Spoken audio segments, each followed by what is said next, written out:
Audit kinerja merupakan audit secara objektif dan sistematis terhadap bukti-bukti untuk menilai suatu kinerja perusahaan. Audit kinerja ini dilaksanakan dalam rangka untuk menilai apakah kegiatan operasional perusahaan telah dilakukan dengan efektif, efisien, dan ekonomis. Pada video kali ini, saya Vivi Permatasari dengan NIM 2021029 dan rekan-rekan saya Elizabeth Victoria Jesslyn dengan NIM 2021053. Dan saya Putu Merah dengan NIM 2021044. Di sini kami akan membahas tentang audit kinerja, serta perbandingan dan persamaan antara perusahaan publik dan swasta. Simak videonya berikut ini.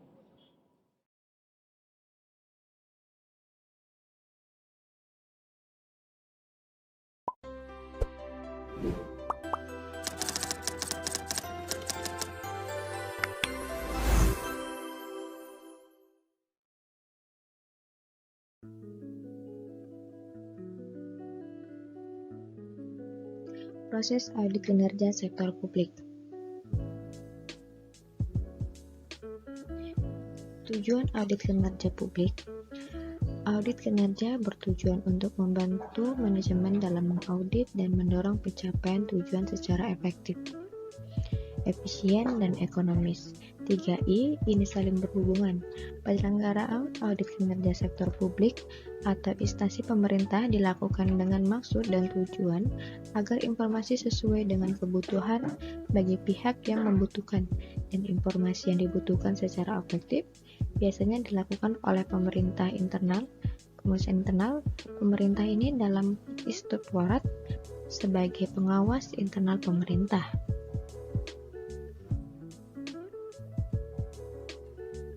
Selanjutnya, struktur audit kinerja publik. Struktur audit kinerja publik memiliki 5 tahapan. Yang pertama itu tahapan pengenalan dan perencanaan, yang kedua tahap audit, ketiga tahap laporan, keempat tahap follow up. Dalam kelima tahapan tersebut memiliki elemen. Yang pertama, tahapan pengenalan dan perencanaan memiliki elemen survei pendahuluan, yang kedua review sistem pengendalian manajemen. Tahapan yang kedua itu tahapan audit.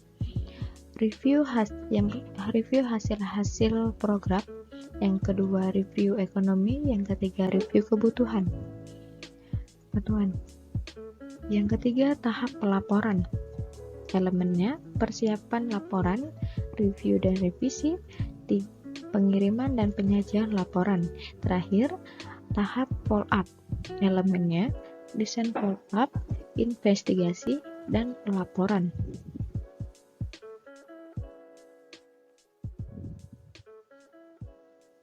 Selanjutnya, tahap pengenalan dan perencanaan.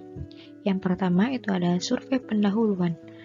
Pada tahap survei pendahuluan, auditor akan berupaya untuk memperoleh gambaran yang akurat tentang lingkungan organisasi yang diaudit, terutama berkaitan dengan struktur dan operasi organisasi, lingkungan manajemen, kebijakan, standar, dan prosedur kerja.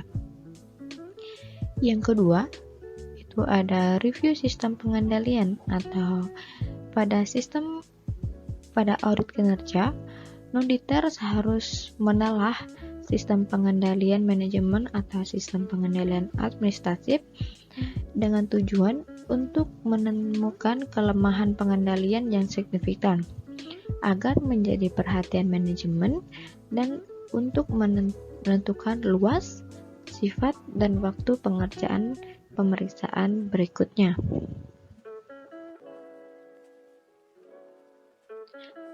Yang ketiga, kriteria pengendalian untuk hasil-hasil program, penilaian ekonomi, dan efisiensi. Kriteria yang digunakan untuk menilai reliabilitas data dibagi menjadi 2 area. Yang A, proses pengumpulan, perhitungan, dan pelaporan data. Yang B, kecukupan pelaporan data. Pengerjaan audit pada tahapan pengenalan perencanaan diharapkan mampu mempersiapkan dua belah dokumen, yaitu yang A, memorandum analitik, yang B, memorandum perencanaan.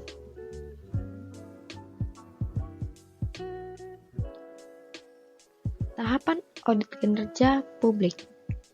Dalam audit kinerja terdiri dari 3 elemen, yaitu yang pertama, telaah hasil-hasil program.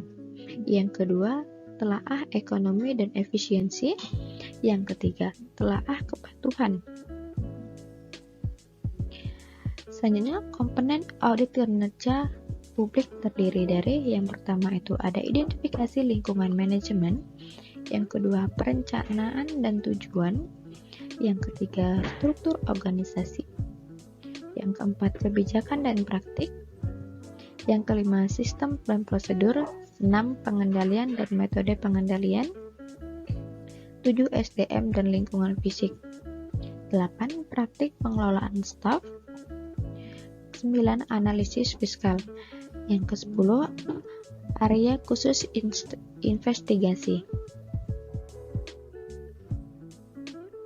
Selanjutnya, tahapan pelaporan. Ada 3 langkah utama yang sangat penting dalam menggambarkan laporan audit secara tertulis, yaitu yang pertama itu persiapan atau preparation. Auditor mulai mengembangkan temuan-temuan audit, menggabungkan temuan-temuan tersebut menjadi sebuah laporan yang koheren dan logis, serta menyiapkan bukti-bukti pendukung. Yang kedua, penelaahan atau review merupakan tahapan analisis kritis terhadap laporan tertulis yang dilakukan oleh staf audit. Review dan komentar atas pelaporan diberikan oleh pihak manajemen atau audit. Yang ketiga, pengiriman atau transmission meliputi persiapan tertulis sebuah laporan yang permanen agar dapat dikirim ke lembaga yang memberi tugas untuk mengaudit dan kepada audit. Hal terpenting dalam sebuah pelaporan adalah bahwa laporan tersebut dapat dipahami oleh pihak-pihak yang menerima dan membutuhkan laporan. Dalam tahap laporan ini, terdapat beberapa hal yang perlu diperhatikan dalam penulisan laporan audit kinerja. Yang pertama, laporan audit kinerja harus ditulis secara objektif. Selain itu, auditor tidak boleh terlalu overstate, lalu informasi yang disajikan harus disertai bukti-bukti yang kompeten.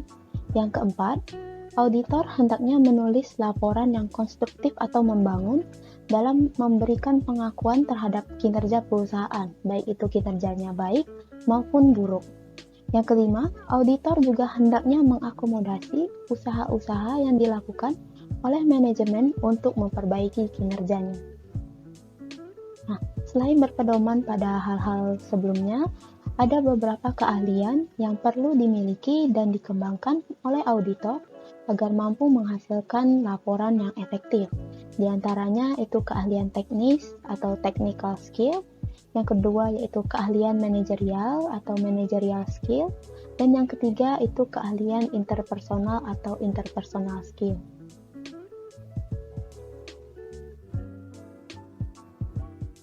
Yang tahap selanjutnya ada tahap penindaklanjutan atau tahap follow up. Tahap penindaklanjutan didesain untuk memastikan atau memberikan pendapat apakah rekomendasi yang telah diusulkan oleh auditor sudah diimplementasikan. Dari sisi auditor, hal-hal yang perlu diperhatikan dalam tahap penindaklanjutan ini diantaranya itu ada dasar-dasar pelaksanaan follow up, yaitu pelaksanaan review follow up itu sendiri. Selanjutnya itu ada batasan follow up. Yang keempat ada implementasi rekomendasi, itu bagaimana rekomendasi auditor tadi telah diimplementasikan. Dan yang kelima yaitu pemeriksaan kembali atau pengecekan kembali secara periodik atau berkala.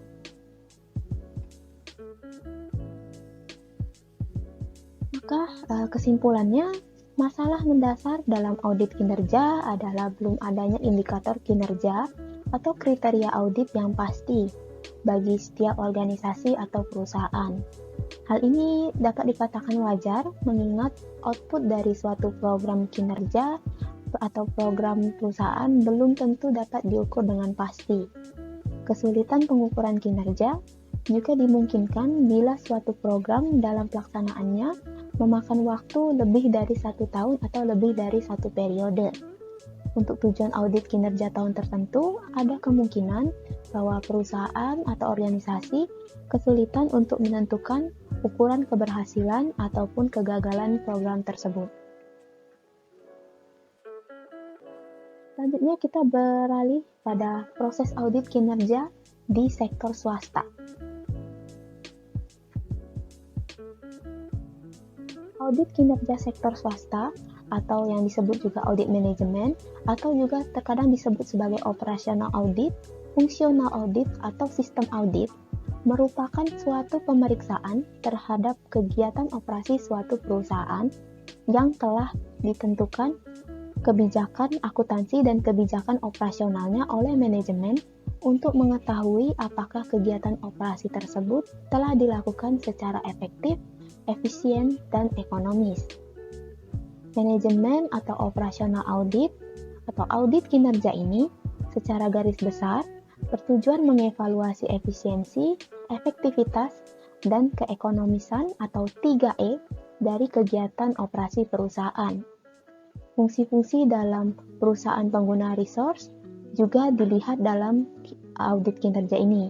Serta audit kinerja ini juga bertujuan untuk memberikan masukan kepada manajemen untuk peningkatan 3E atau efisiensi, efektivitas, dan ekonomis tersebut. Tujuan dari audit kinerja swasta ini, yang pertama itu untuk menilai kinerja. Penilaian kinerja dilakukan dengan membandingkan kegiatan organisasi atau perusahaan dengan tujuan seperti untuk melihat apakah kebijakan standar dan sasaran organisasi yang diterapkan oleh manajemen atau pihak yang menugaskan, serta menilai apakah segala hal standar dan sasaran tersebut telah dilakukan dengan sesuai. Yang kedua yaitu untuk mengidentifikasi peluang perbaikan. Auditor dapat mengidentifikasi peluang lainnya dalam pendahuluan serta menelaah kertas kerja audit atau KKA. Yang ketiga itu tujuannya tentu saja untuk pelaksanaan audit. Auditor melaksanakan prosedur audit yang telah ditentukan dalam program audit untuk mengumpulkan bukti-bukti, melakukan analisis, observasi, menarik kesimpulan, dan juga mengembangkan dan memberikan rekomendasi. Yang keempat itu tujuan pelaporan. Laporan audit operasional pada umumnya mengandung dua unsur utama, yaitu tujuan penugasan, ruang lingkup, dan tujuan pendekatan, serta temuan-temuan khusus dan rekomendasi auditor. Yang kelima yaitu mengembangkan rekomendasi untuk perbaikan atau tindakan lebih lanjut. Sifat dan luas rekomendasi akan berkembang secara beragam selama pelaksanaan audit operasional. Dalam banyak hal, auditor dapat membuat rekomendasi tertentu. Dalam kasus lainnya, mungkin juga diperlukan studi atau penelitian lebih lanjut di luar ruang lingkup penugasan, di mana auditor dapat menyebutkan alasan mengapa studi atau penelitian lebih lanjut pada bidang tertentu dianggap tepat.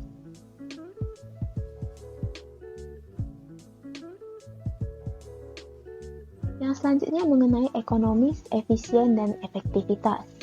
Bob Rader pada tahun 2002 menjelaskan pengertian ekonomi, efisiensi, dan efektivitas sebagai berikut. Yang pertama, ekonomi, terutama pada biaya operasional, adalah organisasi yang memiliki tanggung jawab dalam pola ekonomi yang umum melalui konservasi sumber daya. Dalam menilai keekonomisan operasi dan alokasi terkait dalam menggunakan sumber daya, reviewer atau auditor dapat mempertimbangkan apakah organisasi yang pertama telah mengikuti praktik pembelian yang umum. Yang kedua, kelebihan staf yang bertugas dalam menjalankan fungsi-fungsi yang penting. Yang ketiga, kelebihan persediaan bahan di perusahaan. Yang keempat, menggunakan peralatan yang lebih mahal daripada yang diperlukan dan dibutuhkan. Yang kelima, mengurangi penggunaan sumber daya yang tidak terpakai. Yang kedua ada efisiensi dalam metode operasi. Efisiensi ini adalah bagaimana organisasi memiliki tanggung jawab dalam pengeluaran yang minimum.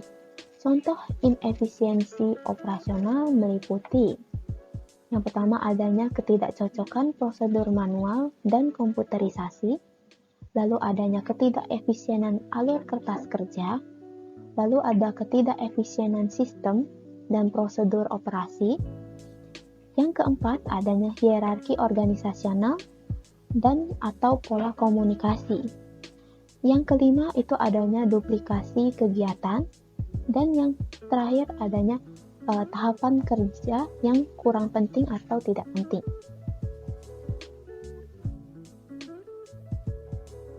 Yang terakhir yaitu effectiveness atau efektivitas dalam hasil dari operasi. Hal ini mencakup pencapaian hasil atau manfaat organisasi yang didasarkan pada sasaran dan tujuan atau beberapa kriteria lain yang dapat diukur dari review hasil operasi. Pengukuran efektivitas ini dapat meliputi yang pertama, penilaian sistem perencanaan organisasi agar menjadi pencapaian sasaran, tujuan, dan rencana terperinci. Yang kedua, yaitu penilaian kecukupan sistem manajemen yang diukur dalam mengukur efektivitas. Yang ketiga, yaitu menentukan keluasan hasil yang ingin dicapai. Dan yang terakhir, yaitu diukur dengan mengidentifikasi faktor-faktor hasil kinerja yang memuaskan. Selanjutnya ada tahap-tahap audit manajemen. Yang pertama itu tahap perencanaan. Di tahap perencanaan ini digunakan untuk mengumpulkan informasi tentang bidang operasi, dilakukan untuk mengidentifikasi kemungkinan adanya masalah dalam bidang operasi tersebut, serta sebagai titik awal untuk mengembangkan dasar program kerja manajemen audit. Yang kedua, tahap program kerja. Tahap program kerja ini merupakan dasar pelaksanaan manajemen audit dalam masalah efisiensi dan efektivitas juga, yang merupakan kunci keberhasilan dalam manajemen audit. Program kerja sendiri yang bersifat fleksibel dan dapat disesuaikan dengan perubahan kondisi tertentu, dapat ditambah atau dikurangi sesuai dengan fakta yang ditemui. Selanjutnya, tahap pelaksanaan kerja lapangan. Tahap pelaksanaan kerja lapangan merupakan tahap di mana langkah-langkah kerja yang telah ditentukan dalam program kerja dilaksanakan atau direalisasikan. Pada tahap ini juga, auditor harus mengumpulkan serta menganalisis bukti-bukti atau informasi yang cukup untuk mendukung dan menyajikan temuan pemeriksaan. Selanjutnya, ada tahap pengembangan temuan audit dan rekomendasi. Di tahap ini, auditor harus mengembangkan unsur-unsur temuan audit untuk meyakinkan manajemen bahwa terdapat kekurangan atau penyimpangan sehingga perlu dilakukan tindakan korektif sesegera mungkin.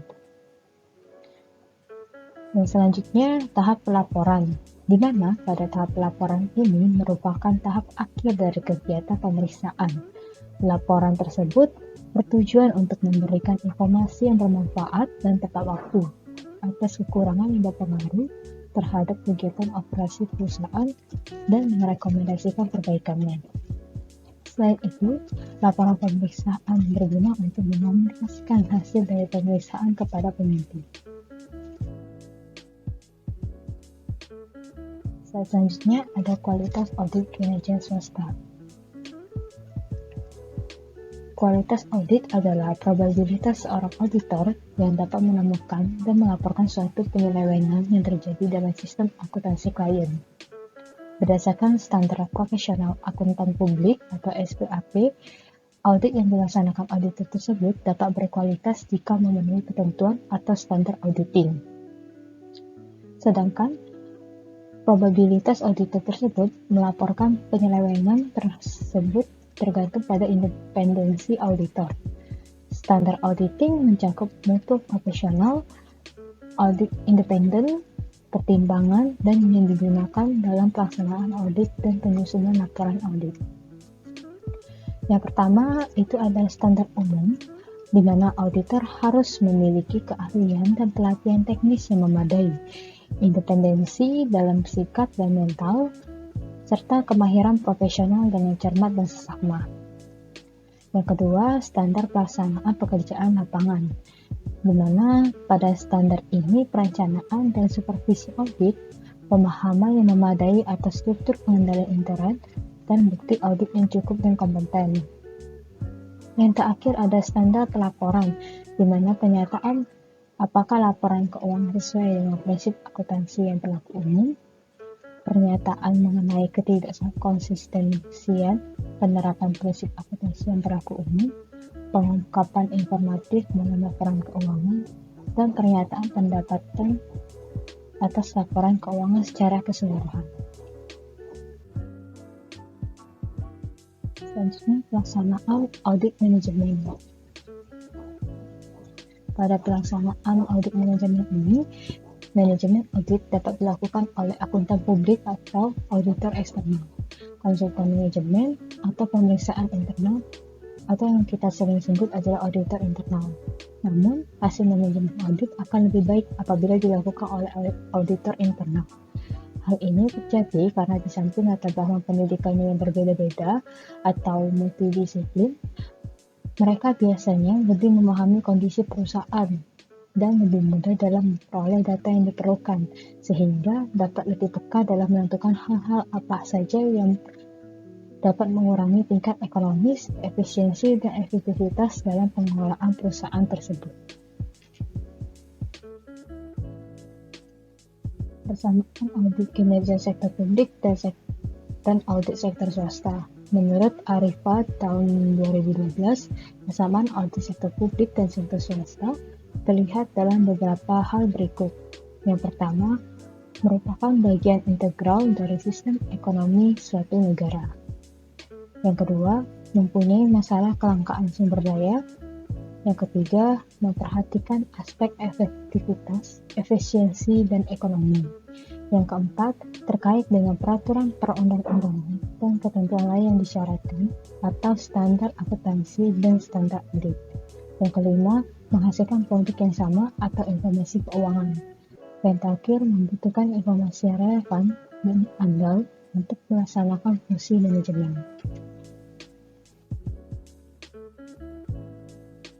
Perbedaan audit kinerja sektor publik dan audit sektor swasta.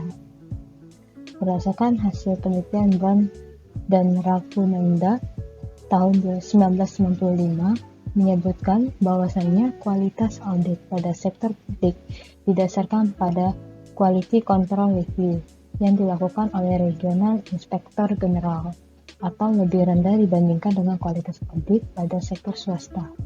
Didasarkan pada peer review untuk anggota dari SSC Practice Section of the AICPA, rendahnya kualitas audit pada audit pemerintah menurut Brown karena mereka dihadapkan pada litigation risk yang rendah. Tetapi hasil temuan tersebut masih perlu dilakukan pengujian kembali.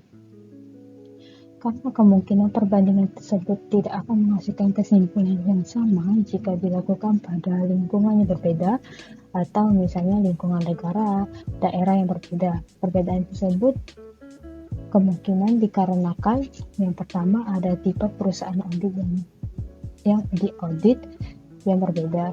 Yang kedua, sifat industri dan proses audit yang berbeda. Yang ketiga, tipe dari kualitas yang melakukan review. Yang keempat, metode pemilihan audit untuk melakukan review. Demikianlah pembahasan kami tentang proses audit kinerja pada sektor publik dan sektor swasta. Kami mohon maaf jika terjadi kesalahan dalam penjelasan kami. Sekian, terima kasih dan jangan lupa like, komen, dan subscribe.